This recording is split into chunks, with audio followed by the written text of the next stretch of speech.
इथे बघू शकता खूप अशी अळूची पाने आली होती आणि मम्मीने पुढे मोजली, म्हणून मी सांगते तुम्हाला की 50 पाने होती मोजून. मम्मी मोजते आणि मग वड्या बनवते.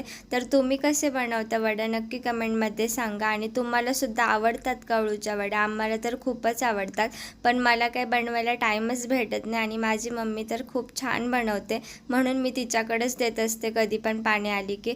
छानपैकी ते आवरून घेतलं आणि आता वाजले संध्याकाळचे 5. तर मी आज चालली आमच्या इथे गावामध्ये खेळ पैठणीचा असा कार्यक्रम आहे, म्हणून पाहायला चालली आहे आणि रात्रभरच थांबणार आहे, कारण की स्वराजला रात्रीचं इकडे आमचं घर साईडला असल्यामुळे त्याला घेऊन येता येत नाही, त्यामुळे मी मम्मीकडेच मुक्कामी थांबते आहे.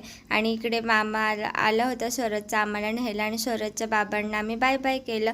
फायनली आता आम्ही इकडे आलो आहे. स्वराजची मामाची आई कामावरून आली आणि स्वराज लगेच म्हणतो की भुरभुर ने.